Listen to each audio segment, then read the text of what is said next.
passionate about Cleveland sports. He's going in! Touchdown! Browns, Indians, Cavs, the Big Ten, and more. Cleveland is a city of champions once again! Andy and Jarid, Cleveland and beyond. A swing and a drive! To deep right! Here are your hosts, Andy Billman and Jarid Foster. Hello and welcome, Andy and Jarid, Cleveland and beyond. He's Andy Billman, I'm Jarid Watson, and this podcast is brought to you by Waiting for Next Year. Check them out, original Cleveland sports reporting at waitingfornextyear.com. Well, we've made it, finally, football season. Thursday night, we got to watch the Bears get beat by the Packers in what was an extremely boring game. That's how we started Bad. the 100-year anniversary of the NFL. It was bad. Terrible quarterback play. A lot of it. I mean, you could call it a good defensive game. There were some folks out there that were defending the way that the game went down and saying that they appreciate all of the defense. Andy's nodding his head back and forth, saying no. I agree with him. Sounds like boring, Super Bowl. Boring. Sounds like boring. the Super Bowl. It's okay. We picked up where we it's left off. okay. It's okay to say it's a bad NFL game. Anyways, continue with the open. So we're going to talk about, obviously, the Browns coming up in a little bit. And college football started. We'll talk about that, too. And we'll talk about the Indians. Carlos Carrasco's back. That's probably the only good thing that we can really talk about with the Indians at this point. But first, like we said, let's jump into it. Cleveland Browns. It's funny. Everybody's been saying, what is this compared to? In 99, it's probably the closest thing. But that was more celebration because football came back to Cleveland. This is anticipation. This is hype. And that's kind of where we're going to start off with this show. I mean, look, you got to acknowledge, and this is very unusual for Browns fans, especially in the last 20 years, the hype machine is real. We've been talking about it all on this podcast. And really, it started right after the Ravens game. Then it just generated into a different jolt with the Odell Beckham trade. It's been very interesting to watch from afar. As Jared and I don't live in Cleveland. But when watching from afar, you can tell the excitement. You can tell people on Twitter this week, it's been very strangely quiet at times in social Cleveland circles. I haven't seen as much tweeting or texting.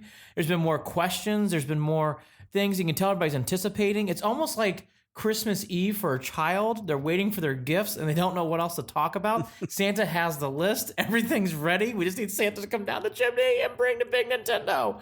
So that's kind of my vibe I'm seeing from afar.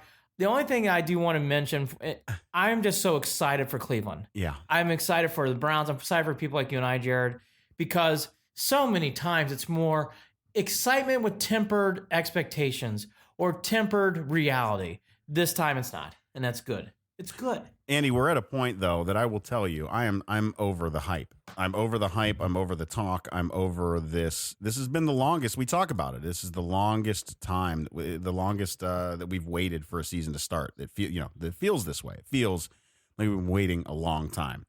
And a lot of that is because it's been continual hype, which for me as a Cleveland sports fan, and I'm guessing for you a little bit, and for anyone listening, the more the hype, the louder the hype gets, the more anxious Cleveland sports fans get. Yes, because, they do. How many times do we have to say whoop-de-hell, on paper, whoop-de-hell. Now, we don't even really know what this fully capable offense, it sounds like the Death Star, fully capable Death Star, what this fully capable offense is even going to do. Especially if you're, again, a Cleveland sports fan and you start hearing things like hip pointer, which for you who don't know what a hip pointer is, that's a bone bruise. And apparently Odell Beckham Jr. is suffering from one a little bit. Those are the things that we hear about underneath the hype. So you get nervous. The hype already has you anxious. Then you hear news like that and it makes you even more anxious. Like, oh, here we go.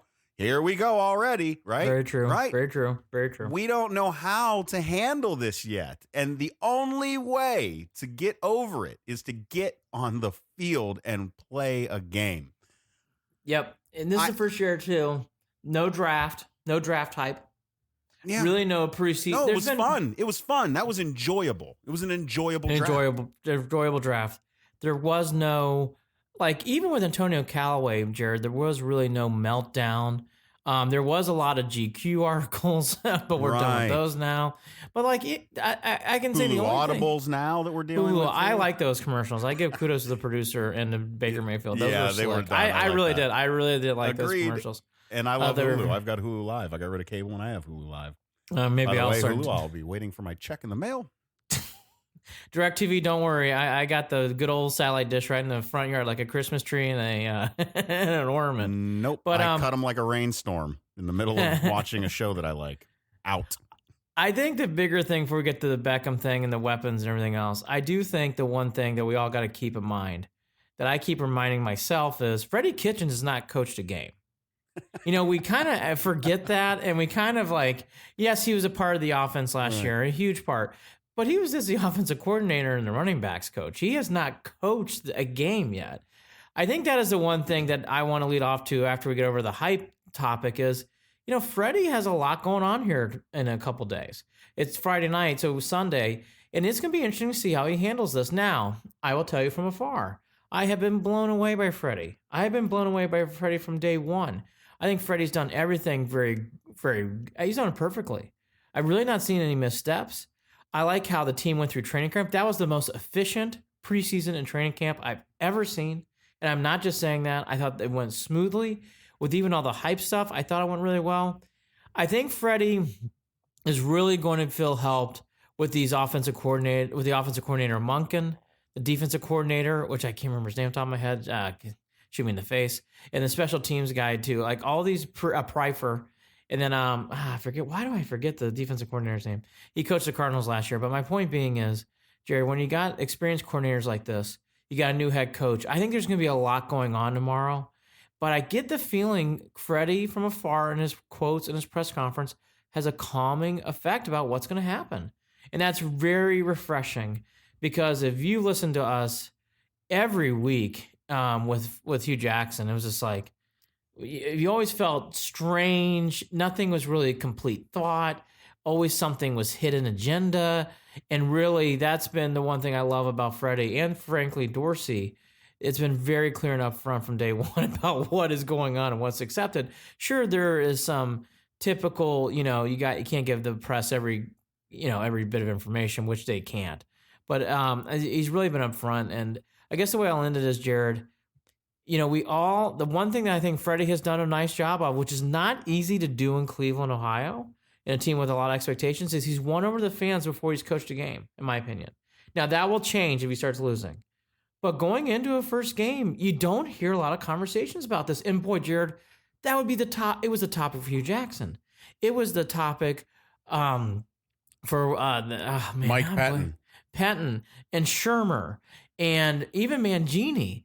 And it really has not been a topic here at all. It's been interesting. Steve Wilks is the defensive coordinator. That's his name, Wilks. The thing is, Andy, so one thing that stands out to me already is that we went from Freddie saying that he would be calling the plays to Freddie backing off of that a little bit, right? Yep. How much is that going to affect the way that this new offense rolls out, this air raid? We'll find out. So I will say that if we want to nitpick, I might be a little concerned over that. Why did Freddie all of a sudden go from saying, it's not that much different of a routine to be the head coach, and yet now he's given up some of the play calling, right? I'm really nitpicking at this point. Sure. Really nitpicking. Could that come up to be a problem down the road? Well, sure. If Freddie doesn't like the calls that are being made, right? If Baker Mayfield isn't comfortable with what he wants out of him, with what Todd Monken wants out of him, but for all intents and purposes, I don't remember. Has Baker talked much about working with Todd Monken in this offseason? Very little, but Right. that's a good sign. But by the way, that's a good sign. And I think the other thing here too, it's going to really help this team. And it's easy to forget because he really hasn't played a lot in the preseason. But Nick Chubb's going to have a big impact on this team, in my opinion. And sometimes he gets forgotten, and he is a wonderful running back. In fact, I think he's going to if he does what I think he can do, I think he can easily be a Pro Bowler. Well, and David Njoku has been rather quiet as well. And now I don't know whether that was because of them holding him back a little bit in the preseason, or not. I don't know why they would. Did he get as much work as you would have expected this preseason? So yes, there's still questions to see how some of this stuff plays out. Yes. We know that towards the end of the preseason, Rashard Higgins looked like he had a little bit of an issue with holding on to the ball, but that's something I'm not going to worry too much about. I mean, one game, yeah. Exactly. Like, we could sit here and we can mull over all of the things to worry about, but when it comes down to it, when we're talking about Freddie Kitchens, when we're talking about him as a head coach, you're right. He hasn't head coached a regular season game yet, but we've seen him there during this preseason, and I think that he's from everything we know about Freddie, he treated those like they were real games in a sense of the preparation. Now, did he treat it that way in a sense of their game plan and scheming? No, not really. They wanted to test things out, of course. That's how that works. But at the same time, Freddie is exactly who I feel like we've been waiting for 20 years to coach this team. It's crazy to see how many non-leaders were hired to lead this team as head coach. And right? by the way, like just non-leaders, guys that talks and didn't walks. And top bottom. And I really mean that. Like, people forget, we had Mike Holmgren. We had Mangini. We had some guys in there. We had Butch Davis, whatever you think about Butch Davis. I don't recall any of them acting like leaders. But that's my point here. It's like you had some guys in there. Carmen Policy ran the 49ers to a dynasty in the late 80s into the early 90s. And all these guys came and went. So I agree with you about Freddie's presence. I agree with you about this is the one thing about this team. Yes, they're flashy, and yes, they have tons of stars. There's no question. No one will ever debate that, but I'll tell you, they feel like a team. And I think the biggest thing that I want to lead off with after you can look, the weapons are there. We talked about Chubb, Beckham, Landry, Njoku, Higgins, when Callaway comes back. And we're only talking about the offense. We're not even talking about I was gonna get the to. Front four on defense. We're not That's talking what I was about gonna get that too. The young guys at linebacker and the old guys that are fighting to stay in there, like Kirksey and Seibert. We're not talking about that secondary with Greedy Williams and Ward and Randall and there's someone else in there too, and I'm losing Terrence Mitchell. Thank you. Yeah. So my point is, and from everything I've read, Andy, from everything I've read and seen, it was after that trip to Indianapolis that I guess everything started to really gel for them as a cohesive unit, as a 53, well, at that time 90, but you get the point, as 11 guys on offense and 11 guys on defense, and guys that are willing to go to battle and go to war for each other. That is so huge. I'll even go a step further. I think it was when Landry got into it with the defensive cornerback. I think that moment really sparked it, and everything kind of came around that. And I agree with you. I was going to allude to it. This defense is what people need to keep reminding themselves. I'm telling you, after the Buccaneers game, if you don't think this defense is legit, I'm telling you, I was talking about this with Jared. I think the late 80s, early 90s Giants is the Ravens in the 2000s. Right. The modern day Giants with Justin Tuck and Strahan. The Browns are really there with potential. I don't think people realize how good. I was one of the guys who nitpicked Myles Garrett. You will not hear that from me this year. I'd be surprised if you did. I think Sheldon Richardson is a star. And by the way, he's got on the other end, Olivier Vernon. And then right next to him, you got Sheldon Richardson, and then you got Larry Ogunjobi. You got a great front four, and they got guys behind him who can play. And you got Avery, the linebacker. Yes. You mentioned Kirksey and Seibert. By the way, I guarantee you they'll play better this year because they're feeling the pressure to play well. Because if they don't, their asses are getting yanked out. Well, and then the other kid who's been injured too. The rookie that's been injured, the linebacker. Wilson. Taki. And by the way, Taki is going to get a slow start. But Wilson's, I think Wilson, from what I've seen blitz and blobs of, I think he's got an impressive. Yeah. He has that. That defense, Andy, that means there aren't going to be games where Baker goes out there, with a restrictor plate. There's no need for him to hold back. He can play a little riskier. He can sling it. And I don't know whether you heard the story or not. I've heard Dustin Fox talk about it a few times in regard. I think it was he was talking to Bernie about it, saying, that an old coach of Bernie's, or a coach that Bernie knew. I'm slaughtering this story, but it comes down to this: you can't be afraid to throw 5 interceptions in a game. And I feel like this defense is now. He means it in a way of you got to be able to come back and take those chances. However, that conversation was made. Sure, whatever. Throwing 5 interceptions in a game is not going to work. But let's think about it. Some of the great ones have had a lot of interceptions in a game, and sometimes they don't even lose those games. And Brett Favre, right off the top of your head, Brett Favre can win you and lose you a game quickly. I agree. If this, and Big Ben's had those games too. Big Ben's had those games too. Ben's had those games. Benjamin, Pennsyltucky Ben. That's I'm referring to him as that from here on out. Pennsyltucky Ben. And, man, he had a bad week. Richard Mendenhall went after him on Twitter the other day. That was funny. So we'll get to your Antonio Brown takes in a second. Oh boy, I don't even need to. But here's the big thing about all this stuff. It's exciting to be a Browns fan. The only thing that's a little tempered, which I want to get to next now, is Beckham's injury. Look, it sounds like from everything that I'm reading and hearing, this is like a 5%. You called it a bone bruise. All these different things come into play. Look, what is it going to really impact in a game? We don't know. It's a That's the only thing that bothers me, Jared. It doesn't bother me a lot. It just bothers me a little bit. It's a mystery. Do you think Odell's playing the media a little bit? That's been brought up a lot by people. I think it is a little bit. Yeah. We'll see what happens. But look, I just got to say this, by the way. Complete Jack just put up there someone from the Indians. Who was? Was that Frankie? No, it was Oscar Mercado. Good for Oscar. Jacked out. 1-0 Tribe. Winning the division. Going to win 6 straight against the Twins. Stop. So look, going to win 6 straight. Here we go. So look, the big thing with Brad Beckham. Ham closing? We'll get there. Boy, we can jump there right now. I'm not going to. Beckham's injury to me.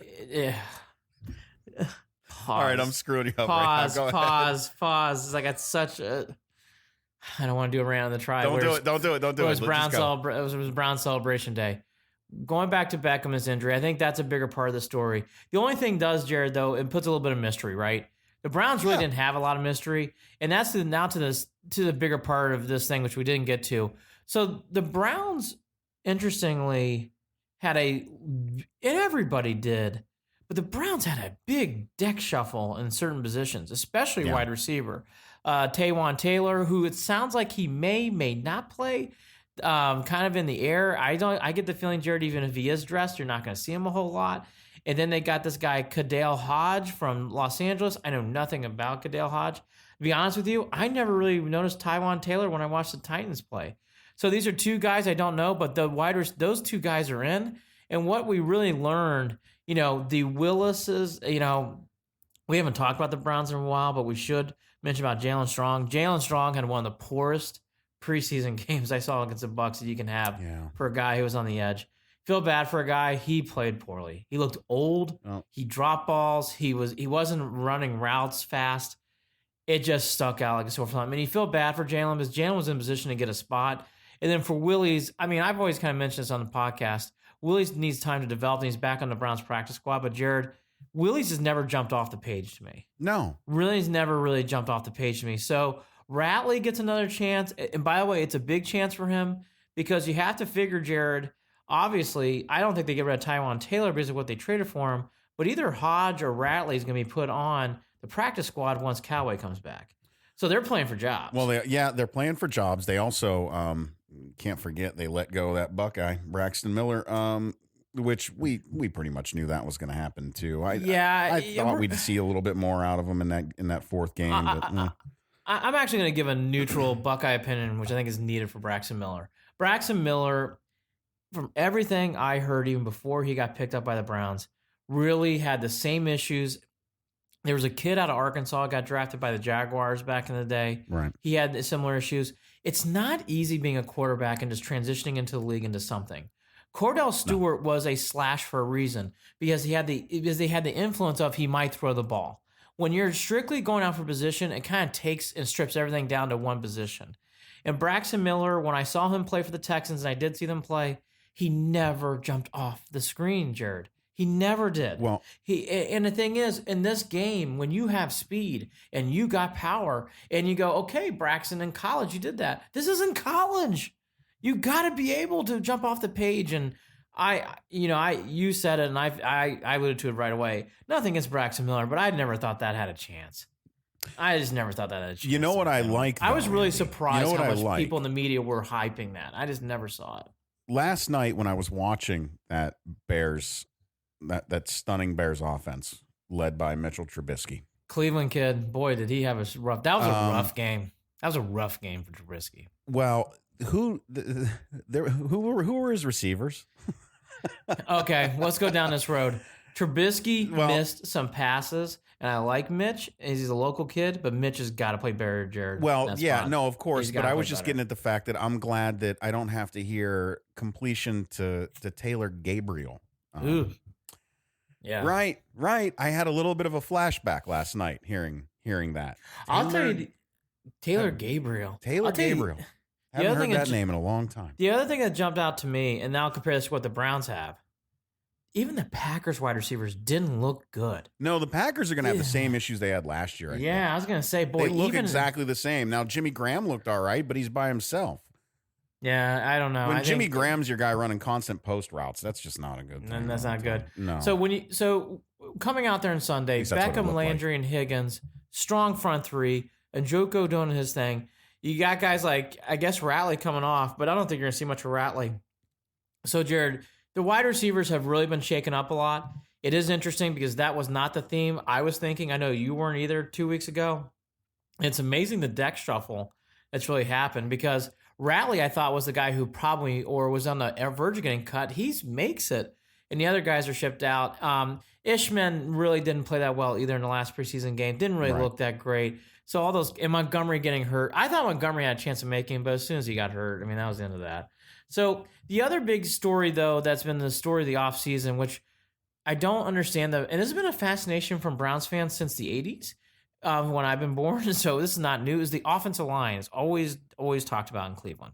I am the rare guy who doesn't focus it, as people probably know in this podcast, but the Browns, again, did a lot of trades. They got this guy Wyatt Teller coming in, and then on top of that, they got Justin McCray from the Packers. Again, from what I'm hearing, Jared, it does not sound like either one's going to be starting. But I would say hold your bet on that. Because who knows? And then you had the whole thing with Greg Robinson being re-signed and signed back, but I'm not going to get in that story. But so you got Greg Robinson, you got Hubbard, Batonio, Treader, and I would guess Eric Kush, Jared? I would guess. It's not a guess. I thought I heard it was a certainty. I think so too. I just have learned with the Browns, don't ever assume, be ready for anything. But I think Kush will get that job. But I'll tell you this. Yeah, I mean, if they'll move around, and let's be real about this. A lot of the issues that you saw last night with Aaron Rodgers and with Mitchell Trubisky at some points is they're not getting rid of the ball soon enough. Now, part of that's because they're not finding guys, and part of that's because they're holding on longer because they're waiting for something to develop. But if Baker gets rid of the ball, he's going to make his offensive line look good. Yes, he will. Just by the fact that he's getting rid of the ball. So, and he sidesteps really well. Oh, he sidesteps. I know he can move. It's just Andy, I'm not worried about the offensive line. No, I'm not either. And I was going to say the same thing. And by the way, they got stacks of guys coming in who are going to play. I mean, you don't make trades for draft picks, even in low rounds, to keep guys on the bench. Teller and McCray are going to be playing at some point this year. So that's something to watch. The defense, I really didn't see any huge changes. You can get into the defense if you'd like, but I didn't really see anything there. Look, we've kind of described it. I think we'll leave it as this. Steve Wilkes, who I should remember his name, and Will, that are out this podcast now. I think I'm already noticing, Jared, you talk about impacts of Monken. I don't know. It's hard to tell because Freddie really does the same things Monken was doing. Monken is adding some flair. Right. But boy, you are seeing the impact of Wilkes I saw in the preseason in these games. And you're hearing it from Myles Garrett. Yeah, I was going to say that too. I think the defense, big expectations. And then finally, to our unspecial teams in 2018 and really unspecial teams in 2017, we have two rookies. We cleaned house. So there's no more Colquitt, the Flying Colquitt brothers. We got rid of him for Jamie Gillen, the new favorite underdog player in Cleveland. Gillen had a great video come out this week where he was karaokeing. I got to say he's a lovable guy, and you love guys, stories like this. Scottish Hammer, from Arkansas Pine Bluff. I mean, it's a great story. And honestly, the way he plays, he's going to be adored in Cleveland. He's going to be a star. If he works out, Jared, you're going to see actually Jamie Gillian jerseys. I can't believe I'm saying that about a punter. I think I got to be honest with you. Colquitt had that personality as well. Which is, I mean, we can't ignore that. Colquitt would stand on the sidelines and get the fans fired up too. Colquitt didn't hesitate to talk a little shit every now and again. And Colquitt, this is where I don't know that Gillen has the same touch, but you can boom the ball all day long, which we've seen Jamie Gillen do. You know, he can change a field. 75-yard punt at one point, a ridiculous and punt. Going away. It wasn't like high and it bounced. Right. Going away. Right. It was amazing. So, I mean, got it. But if you're going to play, you got to have finesse too. And that's what we lost with getting rid of Colquitt. Now, will that hurt us? I don't know whether it'll hurt us. By the way, can Gillen learn that? Does Gillen know how to do that? I don't know that I've seen it out of him, but I haven't really paid that close attention to his kicking game. Jared, that's a fair point because Gillen's going to have to make punts like that. And then to the other side of the kicking game is Austin Seibert. And Seibert really played strong in the Buccaneers game. Looked good again. I got to be honest with you. I've done a 180 on Seibert. I've been really impressed with him. Yeah. Now, we'll see. Again, it's like Freddie Kitchens. Let's see him kicking a real game. You can get the yips at any point, Andy. You can get the yips at any point. He could, but he kicked confidently in Tampa Bay. And I thought that said a lot about him. And in a game, they needed it. So, it's a preseason game, so now it gets washed away. But Seibert won the job. And one last thought on Greg Joseph. I will, it's so weird. I won't remember the misses for Greg Joseph because there were multiple, but it was that one awful fucking make he had against the Ravens where that ball knuckled and it's the ugliest. It is one of the most strangest reactions to a game-winning overtime field goal I've ever seen, where Baker couldn't tell if it went in. Everybody was more relieved. No one could believe it went through the uprights. It was one of the strangest. So, no ill wishes. I wish Greg Joseph the best. That did not work out. It just was very clear. So, Seibert's the guy. We'll see what happens there. And then, as we do with everything, let's flip around to who the team coming in. One thing that's interesting about the Titans, Jared, that I did not realize, I knew they were good, but 3 straight 9-7 seasons. I mean, the Titans have been pretty consistently above average. So, they come in here.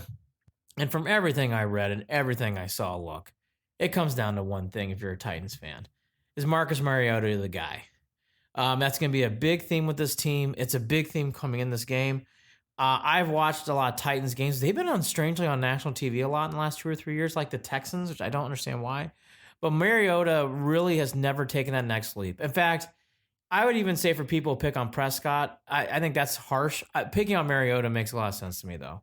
Mariota's got to play better this year. That's the big season, the big story coming in. Then the other one that I've been reading a lot about is the offensive line switching up on the offensive side of the ball, I should say.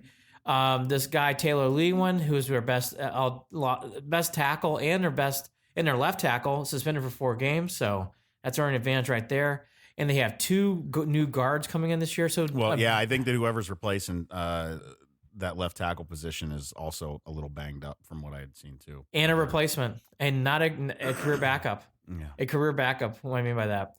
What the Titans do and how they got to 9-7 is simple. They did get an uplift last year with a receiver with Corey Davis. They have Derrick Henry when healthy is a monster of a running back. There's been stories about him being nicked up as well. And then you got Delanie Walker and Adam Humphries, who are steady, good wide receiver tight ends. But really, the Titans' strength, which is not a surprise with Vrabel or anybody in that ilk, is their defense. Their defense is very good. There's been a lot of people who rank their secondary as the best in the league. We'll debate that. We'll see that on Sunday. But the Titans really do come in, Jared. We've only got one maybe bone bruise, we think. I mean, again, Derrick Henry nicked up. Taylor Lewan, he's a big player on offense at left tackle. He's suspended. They supposedly, too, have some injuries coming in and out there on several players you're hearing. Jared, the Titans do feel like they're a little banged up or whatever.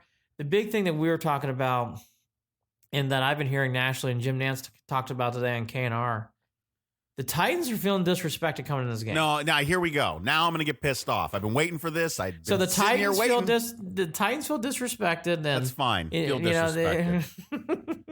This is bullshit. This is fake news. I'm going to sip my coffee and let you rant. Listen, we can sit here and we can say, and this is the thing. I'll agree. Are the Browns overhyped? Yes, they are. Do I understand why they're overhyped? I absolutely do. Whoop-de-hell, on paper. All the reason in the world to be overhyped. We know how the national media is. They love this stuff. They'll love it so much that they want us to kick ass and then fall on our faces halfway through the season. Right? That's what the national media will crave. They want it. They want to pick you up and then they want to beat you down. Well, I already know that's how it's going to go. But to sit here and act like Cleveland fans, Cleveland sports reporters, Cleveland beat writers, Cleveland radio sports talk show personalities, if you want to act like these people are the ones that are overhyping, are the ones that think, according to Paul Kaharski, who covers the Titans. Paul, let me address you directly. Nobody is saying the things that you're trying to goad Delaney Walker, your tight end, into getting angry and bulletin board material by suggesting that Cleveland sports media members think that the Browns are just going to walk in and take this game without trying. It's not that. There's no way that any of us feel that way. We're anxious. We're nervous. We don't know what to expect. Do we think that they could? Yes. We think that they could. Do we think that the talent is there? Yes. But do we know that any given Sunday is a saying for a reason? Abso-fucking-lutely. So don't come over here with your BS on Twitter trying to spread this straw man of Cleveland thinks they can just waltz in and take this game. I don't think that I've heard that out of anyone who covers the team. Is the team overhyped? Yes. Got it. Noted. Agreed. But do the Browns have a target on their back? Yes. Sure. Yes. Yes. But that's not the same thing as what Paul Kaharski is saying. And the fact that he even had the nerve to post the dumb video that he took with Delaney Walker, which, by the way, Delaney Walker basically shut him down the whole time and said, of course, I hope they come in here thinking that they can win. I hope they come in prepared and what do you think? I hope that Browns fans feel that way. They should. That's why they're Browns fans. So come on, man. Come on. Take your clickbait bullshit somewhere else. All right. I'm done. Rant over. I do. I mean, seriously, though. Come on. Okay. I won't get into the Paul. At least be honest and real about it. Don't just make shit up. God. Well, the Titans have their feelings hurt. They feel like that the Browns are just whatever you got. And by the way, we already have a Super Bowl parade planned, and we're getting out the red carpet for all the famous Clevelanders coming back into town. Came off an 0-16 season. Do you really think that that's how we are? Come on, man. Look, we're excited that we can cheer for a football team for the first time in 20 years and think that we actually have a chance of going better than 500. Seriously. Why is that a problem now? Had our asses kicked for 20 years, Andy. 20 years. We won. The butt of all jokes, the mistake on the lake. We won 4 games. A city that is completely made fun of because of their football team. Unfairly and unjustly so. Well, according to Paul, the Titans beat reporter, sounds like we're just overhyping Paul this can team. blow out his ass. So, look, here's the one thing I will say. Let him in the locker room. By the way, that was a ridiculous interview. Ridiculous interview. Jared's right. Look, here's the one thing about the Titans that I will say. The Browns have a target on their back. The Browns have been the darling of the PR offseason. Outside of what Antonio Brown's going through, which we'll get in a second, really the Browns have been the biggest story in the offseason so far. So there's no doubt. Now, does that mean that the Titans are being disrespected? No. In fact, Freddie Kitchens has put anything but that. I think that's what Freddie's done a great job of. He's really kept everybody down to earth. So I don't feel that either. But blinders, like a horse in a race, the blinders are on. But I can't speak for the Titans, but here's what I will say. You're definitely hearing, Jared, from others who are not from Cleveland, who are more national, that the Titans feel like that they're being disrespected. Now, we can't We can't say why or whatever, but that is a vibe. And the Browns need to be careful of that. The one thing I will warn people about this game, that the only thing I worry about, I think the Titans are going to be very fired up early to really hit the Browns in the mouth and really punch some things. But you know what? So are the Browns. The Browns have been putting up with this shit forever. Jared hit all the talking points. 4 wins in 3 seasons. It's been a long fucking run. Look, I'm ready to predict this game. I don't know if you are, but I am. We've hyped this machine now for so long. There's really no big stories going into this week. Like I said, the roster deck reshuffle, a bone bruise. That's about it. I really think the Browns come out here and they punch the Titans right in the mouth. I think the Titans will keep this game respectable. I don't think it's a blowout, but I think you're looking at 28-10, 28-14, something like that will be the final score. I think that the bigger story of the day will be the defense. I think the defense is going to come away as the bigger story. Not just in Cleveland, but nationally. 31-10. So we both feel very strong about the game. I will make under-over predictions on Saturday. I will also make predictions on the lines on Saturday. Check it out at our website. I will also post them on Facebook. You know, Jared kind of alluded to the first game, so I think we've hammered that one home. The first week... I'm still pissed off and all that. The biggest things that the bigger things I notice in week 1, Jared, is it's always hard to determine which games are sexy or not to me. And you always, even by week 2, it seems like you get a better vibe, like, oh, these are good matchups, whatever. Right. All these matchups, in some reasons or other, they look really decent or really awful. It's hard to get a vibe of which games are good or not. I've heard folks say that the 1 o'clocks look good, but there's way too many of them consistently throughout the season so far. What does that fucking mean? Well, basically that there's some weeks where there's 10 1 o'clock games. Well, yeah, and that's what's great about the. But that's what's great. I'm not going to do this today. That's what's great about the NFL. I don't. I'm just listen. This is just. I'm not. No names, please. But you know, then I hear, and I haven't looked closely, but I've heard the 4 o'clock games this week are the ones that could be the dogs. Well, here's the one that sticks out: the Giants and Cowboys. And on paper, Giants and Cowboys are usually the Sunday Night Football game kick off the year, or they're usually the Monday Night Football game. Right. They're the 4:30 game. Look. I said this on this podcast, and I will say it again. I am exhausted by the Cowboys. I'm exhausted by their storylines. I don't care about Zeke Elliott signing contracts. I'm happy for him. I don't give a shit. I don't give a fuck that they're in Hawaii. I don't care about anything that's going on. Yeah. I don't care. Or they're in Hawaii. They're in LA this year. I don't care about the Cowboys. The bigger thing to me from afar, the storyline that I'll be watching outside the Browns, of course, is how do the Giants do? Because they have been our arch nemesis from afar the entire season. It's going to be our interesting. rival we won't play. Yeah, exactly. We have no ties. We have no history with.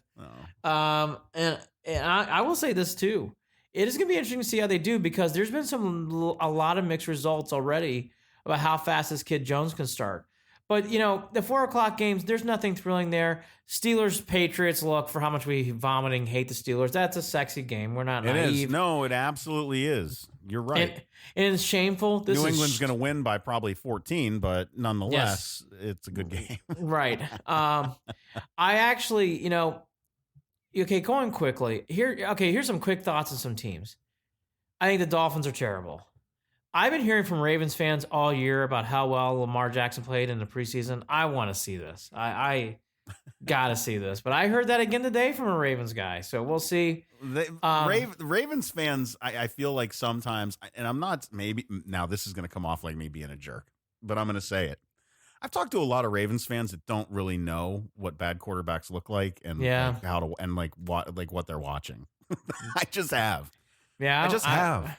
They have a good coach. I like John Harbaugh a lot, but other than that, I don't know. I think the Falcons are on their way down. The Vikings are interesting teams. I like where they're going. I just don't like their quarterback, Kirk Cousins. Like everything else the Vikings have going for them, I don't like their quarterback. Buffalo Bills, if you talk to one Bills fan, they think they're going to make the playoffs. I think that's over-exaggerated, but we'll see what happens. Yeah. The Jets are a mystery. You talk to one guy, they think they'll win 8 or 9 games. Another guy thinks it's 4 or 5. Mm-hmm. I think the Jets are definitely on a year up, but they have a lot of injuries already. Right. The Redskins are terrible.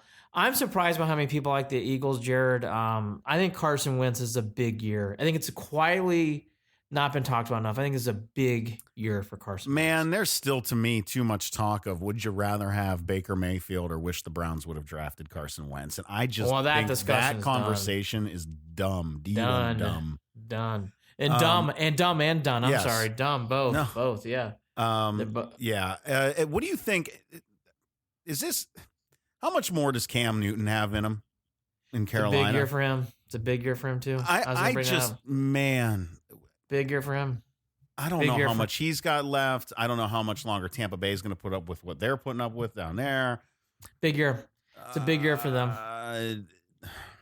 Big year. The Chiefs are going to be the favorites in most people's eyes to not only win the AFC, to win it all. And by the way, it's legitimate. They're very good. They're like a 1-5 right now. If you really want a team that goes from worst to first, I would pick Jacksonville. Actually, Chiefs and Jags is a good game. I like Foles in Jacksonville. I think they'll thrive. I think Jacksonville is going to make the playoffs because of the next team, Indianapolis Colts. Sad to what happened to Andrew Luck. That was shameful how some of those fans booed. I really felt for Andrew Luck, and I wish him the best of luck. Yeah. The Los Angeles Chargers are the most overhyped Super Bowl team you'll ever talk about. Every year, Jared, there's 3 or 4 prosecutors. The Chargers are going to go Super Bowl and win it. I don't buy into it. They'll make the playoffs, but I don't see big things. Cincinnati's in a total... that last year's playoff game against the Ravens was a microcosm of exactly what the Chargers are. Agreed. Well said. Seahawks, hard to read, but they'll be good. We talked about the Giants and Cowboys. Lions, they stink. Cardinals, they stink. Niners, can't get a read on them. One day I feel good about them. Well, because you don't know what Jimmy G is going to be. Is he going to be the guy that you thought, the sleeper 3rd-round pick that you thought he would end up turning into? At least me, I wanted the Browns to draft him. Yeah, instead we went with Johnny Manziel. So. It's gonna, By the way, right? And by the way, Jimmy G was the guy. There's no question. I was that guy too. The Pats, I've already mentioned that. The Pats make the playoffs, but I don't think they make the Super Bowl ever again with this crew. I think they're finding a way down. The Steelers, for how much they make me violent vomit, I really think the Steelers are going to play hard this year. I think they're going to make a hard push. I think they're going to challenge the Browns all year. I think that is going to be a thorn in the side for. I think the Steelers make the playoffs. I think they're going to play determined, and I think they're going to have a little bit of a push and a pump because of what's going on with them. Which makes beating them twice even more important. More important. The Houston Texans have a whole new team, it feels like. They've traded and got people in and out. Can't read that team at all. The Saints are the Saints. They'll be good again. The Broncos are another team you don't hear much about. Didn't hear anything about them in the offseason. I think pretty decently of that team right now. I don't know what it is, but I think Flacco's going to have a decent season. I really do. We'll find out. Usually guys like Flacco goes one way or the other. A nice, good, decent bounce back or terrible.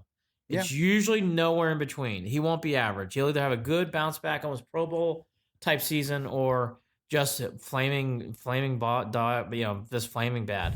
And the Raiders, look, it's all about Antonio Brown. Antonio Brown is one of the most fascinating sagas I have seen because I think the club just interjected Mike Mayock today, if I'm being honest. And I don't know how Mike Mayock feels about this, but I would be really pissed off for Mike Mayock today. Mike Mayock got ran over by a bus. Trucked. He really did. Because it was like the team, Gruden, all basically band together and said, "You're not suspending him. Nope. He's playing. He'll apologize. He'll deny calling you a cracker, by the way." Which it's amazing. It's amazing. And life will go on, and you're just gonna have to stand there and deal with it. Does Mike does he stay the full year, or does he leave before the end of this year? See, I was just talking about this with a Raiders guy I know who's close to the team. Yeah, I think I think it's more troublesome, and I'm with you. I wonder if he does stay. I guess he will, but I'll tell you what, the Raiders. It's a shame that game's on 10:30 because I would watch that game if it were earlier. I think they are a fascinating team to watch. All right, something fun for you and I to do each week. We'll pick an eliminator and see how long we can land. Do you have the games in front of you real quick? I do, We could do it fast. All right, I will go firsthand, and I'm going to stay away from the Browns only because that makes me nervous in week one. Which game do I really feel like it's a hand? Okay, I like the Saints at home. Saints at home Monday night. They won't lose that game. They'll beat the Texans. Oh, Same. see, I think okay. Well, this is a gimme. I wish I knew the points on this. But if it's straight up, I'm definitely taking the Seahawks at home against the Bengals. Oh, good one. Good one. I like that. That's an automatic. That's Absolute a given. automatic.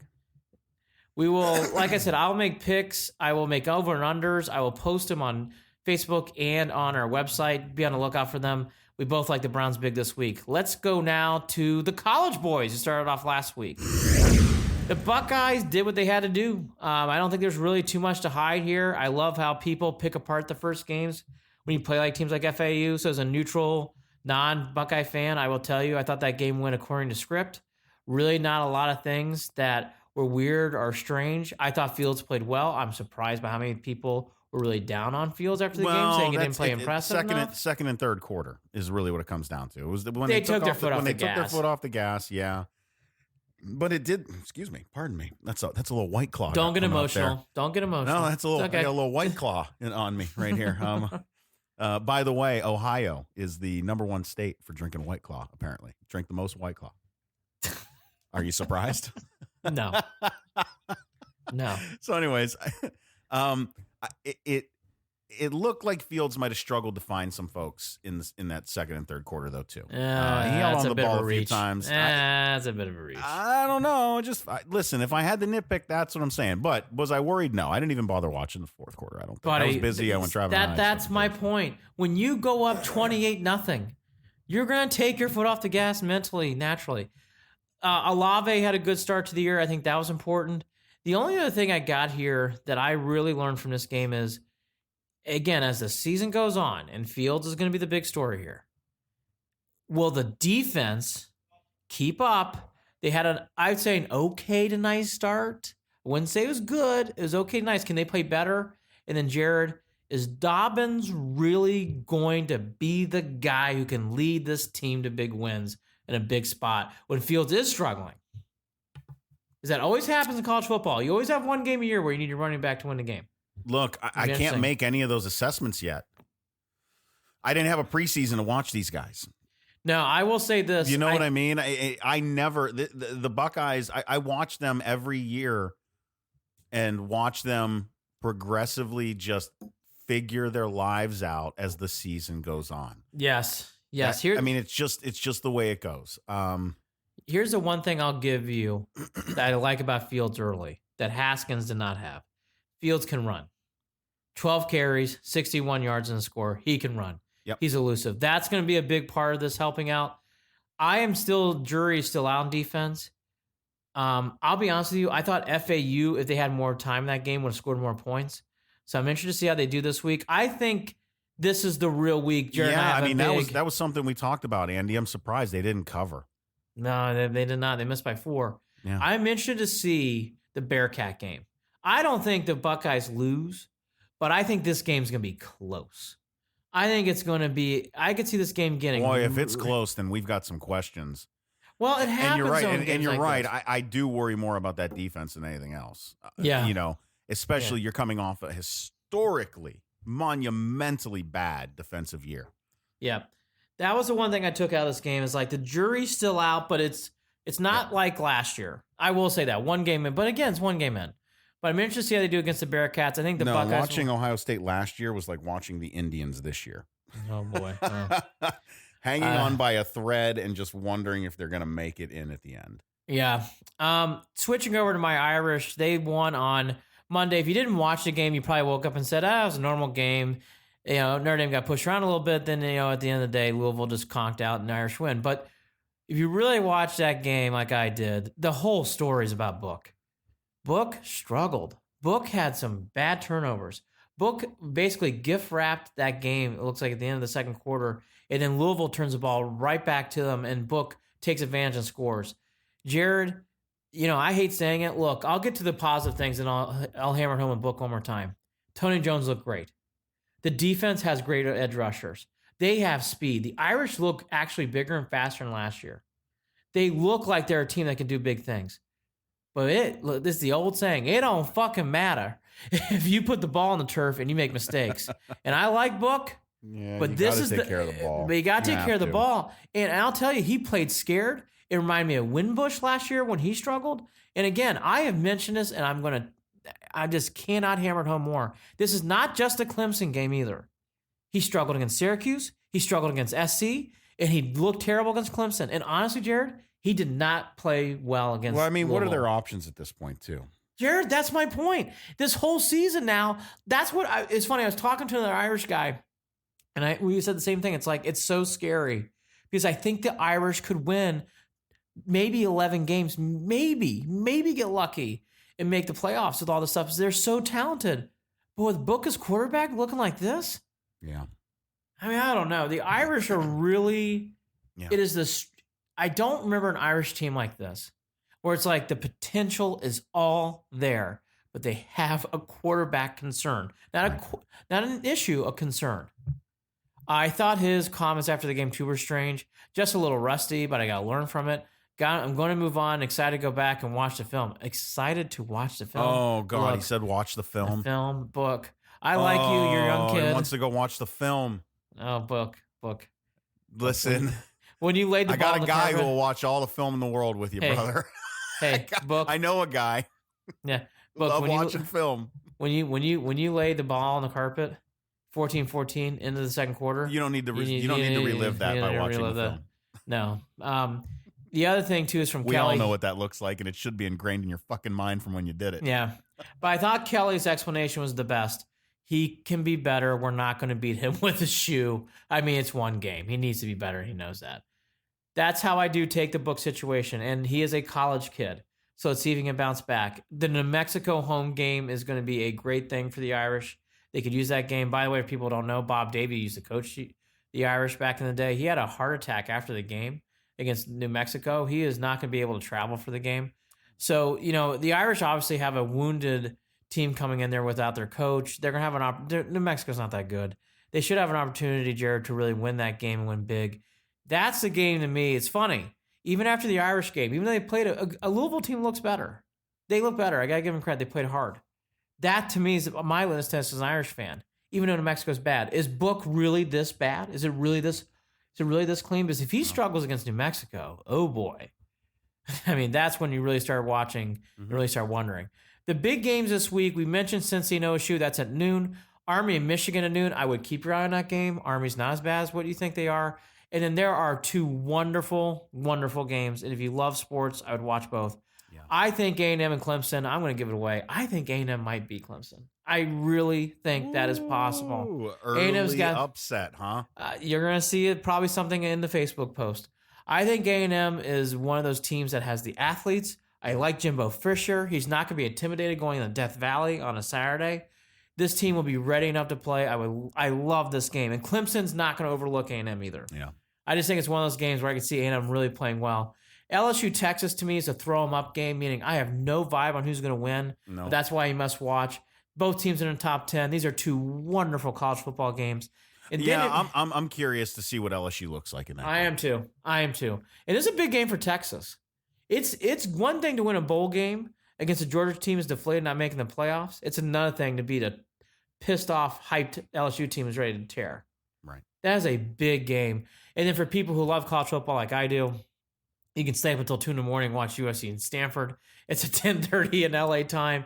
Really, the bigger story in that game is what happens to the LA quarterback situation. Their quarterback's out and hurt, but that is a good game. It's a better slate of games than week one. I think the bigger thing that, taking back off to the Irish and Bucks, and we'll wrap up here on the Indians.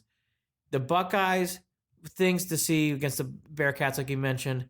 Justin Fields, I think, is getting pounded a little too hard. I think that's being a little too harsh.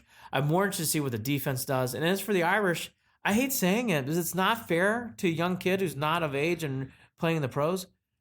It's all in Book. If Book plays well, the Irish are going to win big this year. If he doesn't, I think you're looking at 8 or 9 wins. I think it's that simple with the Irish. I really do already. I think it's that simple with this team. I've got 2 other college football notes that I want to mention. Both of them are coach related. Both of them speak to something that I've talked to a few times in that regard. That's regarding the ego of these college football coaches.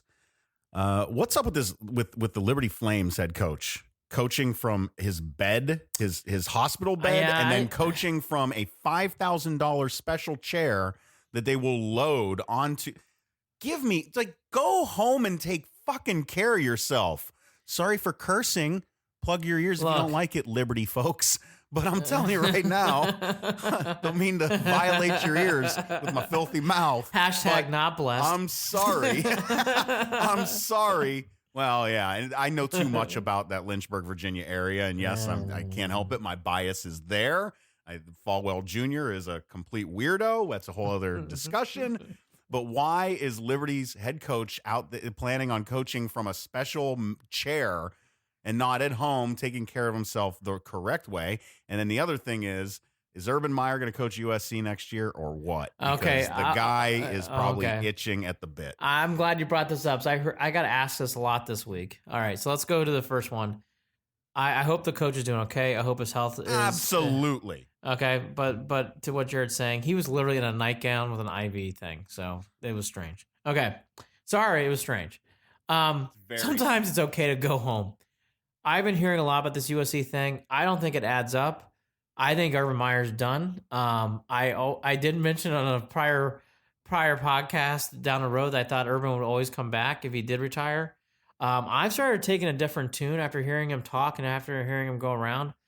I think there's only one job left for Urban, and it's a gold shining crown, and he can run out there. And I think Notre Dame would love to have him, and he would go there in a heartbeat. And I'm being serious. I think you're right too. I think that's really the one do. job. I think that's the one job. I think Our Lady is the only place. Yeah, I think. By the way, that would be a fun podcast for this show because I would eat that up. But I don't think Urban's going to do that either. I'm not a big Urban fan as it is. I mean, that's right. I've got a love-hate thing for him. I shouldn't say hate, a love-dislike thing. The big thing about Urban is I think he's retired right now. And I don't think USC makes sense on paper. I don't think it makes any sense on paper. And I think the bigger story, and to me about USC is not Urban Meyer, is why Todd Helton's still coaching. That's the bigger story to me. And it's early in the season. Let's let Helton play it out, and maybe he can turn things around. But Jared, I don't buy into the Urban Meyer stuff at all. I don't buy into it for 1 minute. And I'm surprised it's gotten this much attention and this much buzz. It has been shocking. Yeah, that was all. I mean, these are just two things. Again, I hate to, I don't want to steal stuff from other, but it's been media banter, folks. But when I listen to these things, I get to thinking about them myself, and it's a conversation that I think is worth having at least for shits and giggles. So I figure I'd throw it out there. If you got a coach from a hospital bed, then just go home. Oh my God, yeah. Don't go to the game. I think my last comment again, Urban Meyer, I think there's one job left, and it's for Notre Dame. Yeah. I think that is the job. And I could see him taking that job. Okay, let's get into it. We love football, excited about it. And then there's the Tribe. Cleveland Indians. I love this team. I was so excited about Cookie Carrasco coming back this week. It was a wonderful scene on Sunday. It was real emotion on the mound. You would never want to take anything away from a guy like that in that moment. It was so good. Such a good guy. You root for him. And then he came back to Cleveland, got the same response. You know, Jared, this team has really become a feel-good story no matter what happens this year. Yeah. Carlos Carrasco was a cherry on top this year. Love seeing the whole story. Just a great story. It's a great story. And it's amazing that he's pitching after everything. You know, for all the injuries and for all the things that Jared and I have debated, I don't think you and I once said, Carlos Carrasco will come back and pitch in September. I never remember that coming out of our mouth. No. And it's amazing. He is. I'm so happy for Carlos. He is such a good guy. And it was a wonderful, wonderful moment. Love it. Story, documentary kind of stuff. It was that good. It was that strong. It really was. Watching Lindor go to the mound and give him a hug. It was awesome. And then I heard that when Carrasco went back to the dugout, his hand was shaking. Yeah. It was good. It really is. And Andy, I'm going to go back to this again before we go into, some of the questions and concerns that we've got towards we wrap up this season. I need to say it again. I'm okay with whatever happens with this Indians team this year. Yes. Very likable. After seeing what they fielded at the beginning of the year and watching them fight tooth and nail to stay in it, And then to have what was really amounts to basically another good season comparably to their past 3. It just so happens that some teams in their division and in the AL in general are just so historically bad that a team like the Twins took advantage. And on a year where you thought maybe that they were, taking steps in the right direction, they've launched themselves to the front of the pack. I don't know what to say. The Indians haven't played terribly against the Twins. The Indians haven't beat some of the teams that they should be beating, but they haven't played poorly against the Twins. Nope. They haven't played poorly against the division. So aside from the White Sox. Well, yeah. Oh, I know. They're going to lose the season series to the White Sox, folks. I guess I didn't even think about that. They're going to lose the season series. I think the big story from day one for me, this team has felt like they're going for a pennant while they're rebuilding. Yeah. And I think that's kind of the reason why they're here. They also had some horrible injuries that they just We've even talked about rebuilding or retooling. We've even tried to, Yeah, I mean, they just mess around with that wording. They just have been there all year. This team is very likable, though. I love watching them play. I cheer hard for them. They're very likable. Those nights where the bats are dead. They've had a long run. Aside from Reyes. Reyes has been hot. He is playing so well right now. And that's a great sign, right? That was a great trade. Great sign for next year. Seeing Bauer give up bombs. Yeah, it's a great trade. Man, this is how much I've missed him. We haven't even talked about him. Yeah, you're not going to. Haven't griped about him, haven't bitched about him. I don't even care. Oh, Cleveland, I'm not going to miss. I don't care that you don't miss Cleveland. Right. That's fine. So all those feel-good stories about how we like the team and the Carlos Carrasco, and it was great. I do now want to put those on the shelf, and let's talk about on the field. The Indians shit the bed against the Rays, and then they followed up with a 2-2 thing against the White Sox. Look, I love this team. We mentioned it. 2-5 in September. Come on, guys. Jared, you got to win games in Tampa against a series like that. Yeah. You got to win more. And then if you do that, you better win 3 out of 4 or sweep the Chi Sox. Jared, they're lucky to go 2-2. I felt like they could have gone 1-3 in that series. The Tribe are really just sleepwalking, and the big story, even with the bats struggling a bit, and they have been, is the bullpen. The bullpen right now is just a far-on fiasco led by our reliever, Brad Hand. We've had the signs of that the entire season because we'd never had any guys that can go for length. This was never a bullpen that was built for length. And it's really showed its ugly head. Simber's not pitched well lately. Goody has completely lost it after having a good month. They can't get anything together. Clippard is good. Perez is good. Whitgren got the save on Wednesday. So he has moments here and there. You mean there. Mercado? Well, that was a great save of the year. What a catch. The biggest thing, though, that I guess I'm going to start harping again, and I kind of harped on about it with you and with others, relievers and closers are fickle. And you know what? The next time the Indians get in a situation like this where they can make a big trade and get parts back, make the trade. Make the trade. I'm actually going to start saying this, make the trade. Because the Indians could have gotten things back, and they didn't. And by the way, it wasn't the wrong move either. I'm not going to shit on that. It's for down the road. It's not for now. We saw it peeking its head. After but we thought it, but we didn't, and that was even before the trade deadline. Yeah, I know, and it just he had a weird series against the Tigers, you know what? And I don't, you know what? It's to the point now, Brad Hand, as it was on Wednesday, he can't even get out. It's not even like he's blowing saves, but yet he gets out of the inning. Jared, he can't even get out of the inning right now. He only got 1 out with a 4-run lead against the White Sox at home. Andy, if the Indians get into this, this playoffs, into the postseason, with a backdoor wild card spot, at best, you can't even throw him. They have only won 2 games. You can't throw him. They've only won 2 games this year against the A's and Rays. 2. I think the Indians are really up against it. And like I said, we just gave the positive, so I'm not trying to be too harsh here, but I want to talk reality. This has got to clean itself up. Even for a team I don't have high expectations for, clean it up. Yeah. Win some games, get out there, and it's got to be frustrating for Francona because this team is better than what they showed this week. 2-5 just doesn't cut it. They gotta look. If they're gonna really make the playoffs. Forget the Twins in the division. Just getting the playoffs. 2 out of 3 Minneapolis. Because after this, they go to Anaheim, then they come back to play the Twins again at home. Got to be honest, not 2 out of 3. They got to sweep the Twins. Gotta probably sweep the Twins. Got to sweep the Twins. Got to. Well, that's just to get in the playoffs. I'm saying. I'm not saying forget the division. I think the division's out. I just think even for them, I really think we're at a point where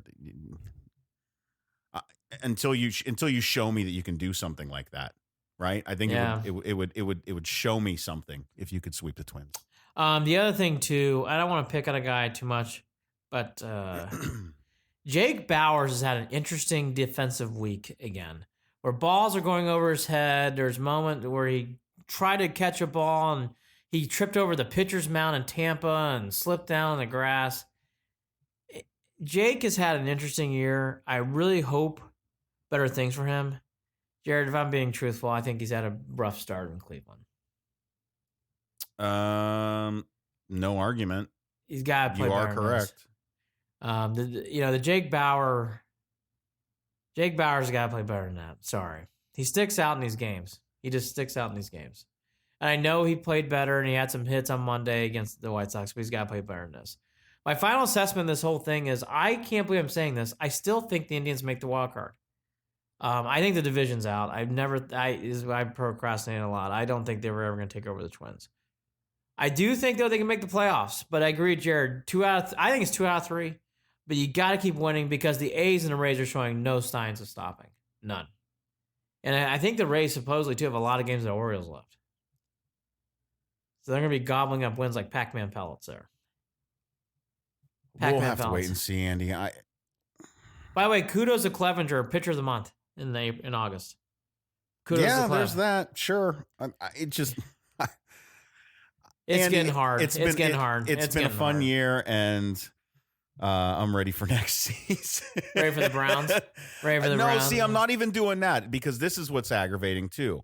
I'm not Mr. This is a Browns town. I'm not Mr. Pick your favorite Cleveland sports team. I'm not that guy. I don't like pitting my time spent with the Indians against my time spent with the Browns or my time spent with the Cavs. I don't play that game. I'm the same way. I just don't. I don't like it. I think it's unfair. I think it's hurtful. Look, and you can make fun of me all you want on this, but I think it's shitty to do. I love all these teams. I love them all. Yeah, that's so the one thing. Don't ask me. I saw a poll today floating around on Twitter about would you rather see the Indians sweep the Twins and the Browns lose to the Titans? Or watch the Browns beat the Titans and the Indians those are by self-inflicted polls. There's no winners. I don't know. That's what I mean. It's like, why are you even asking that shit? Well, here's the thing. I've had a strange. Get out of here. To what Jared's getting to. The strange thing about me is like if I had been excited about the Browns game 1, yes, but college football and the Indians, there's so many good things to watch right now.